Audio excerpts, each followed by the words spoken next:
Definitely a ring, strong, solid. Let's dig it.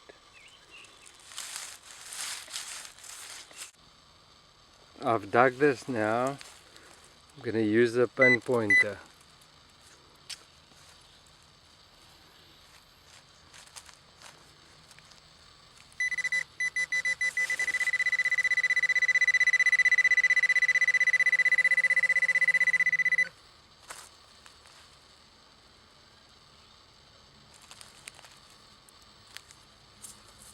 Oh damn.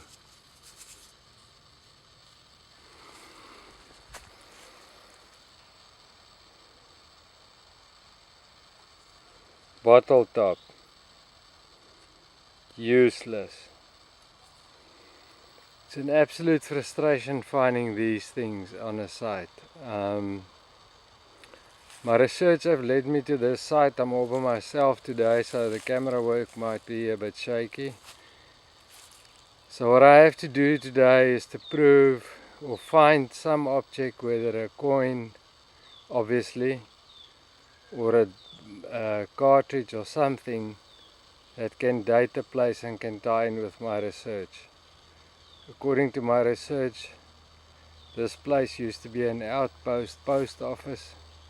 In the 1800s, the ox wagons used to camp here under the trees. Let's see if we can find anything better than a bottle top.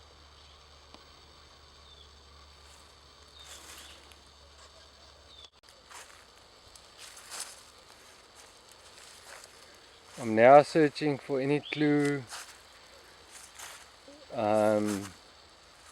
that will tie in with my research, that we might find coins or relics of importance here.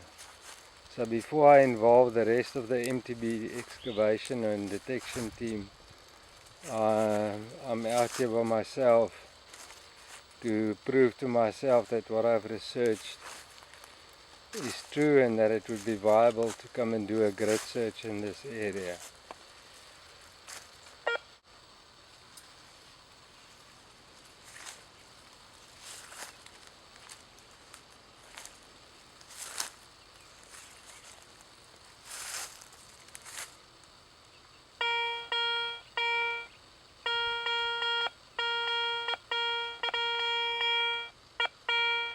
Okay, another good ring.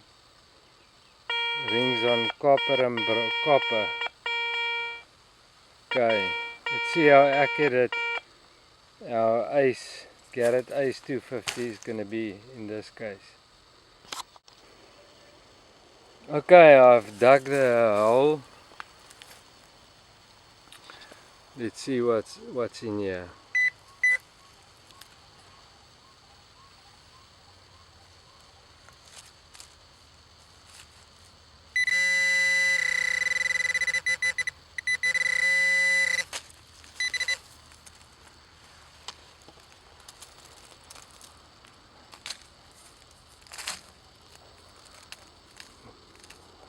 Look at that! An old coin.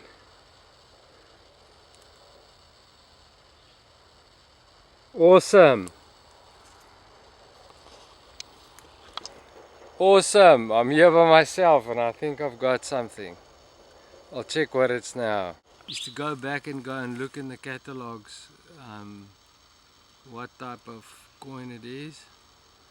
And as we have permission from the landowner to come and do this experiment here today, it's now to maybe get contracts in place and to get the rest of the team out here.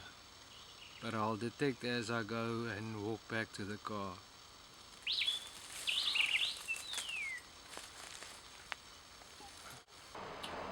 Okay, I want to share with you what I found yesterday on that spot where I did a preliminary check sweep. But I just want to say, irrespective of what we found or the value of it, which is important, is I was able to establish two things yesterday. That the research that I've done about the site is correct, in that there were people moving in and out there. So the possibility of coins or relics are much higher. And I've also established that I don't think anybody else have been to the site before metal detecting. So it's a viable prospect to send in a team and do a grid search there. So that will be the next step, but it's still worthwhile looking at what we found yesterday. I'll share it with you quickly. Okay, it's not of very good quality. It must have been in the ground for quite a long time. There's 3 in total for yesterday. Let's start with the biggest. It's very worn. It's almost smooth.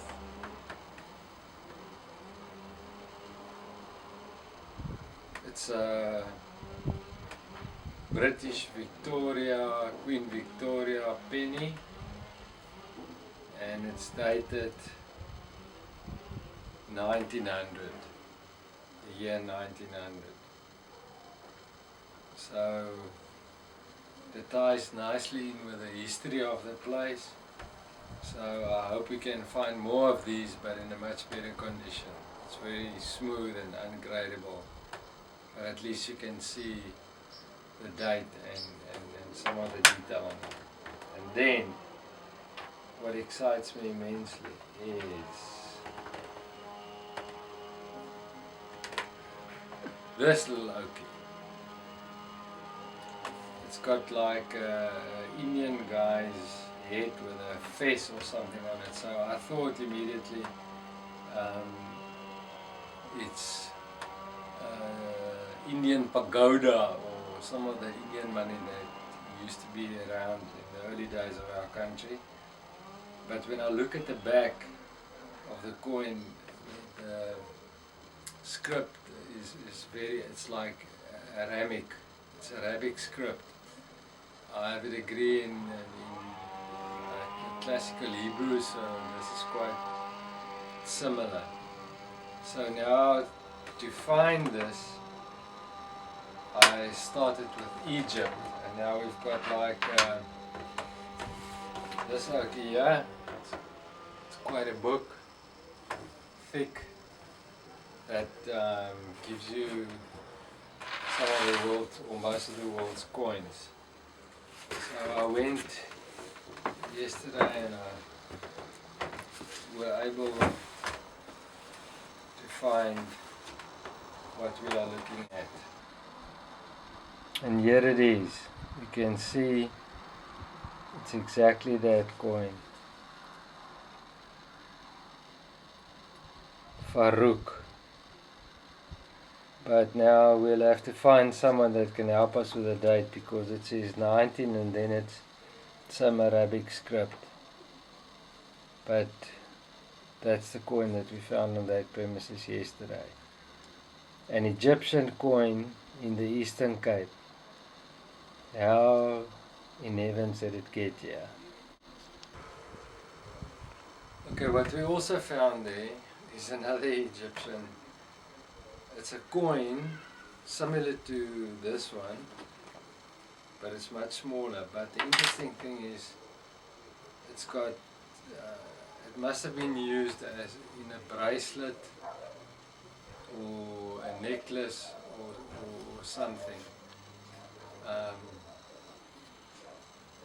Egyptian coin bracelet or necklace. That made me think a lot, and I couldn't understand the background or the history to it until I realized that during the World War, South African troops fought on the side of the British at the Broek and in North Africa and in Egypt. So these coins' origin and how they got to South Africa is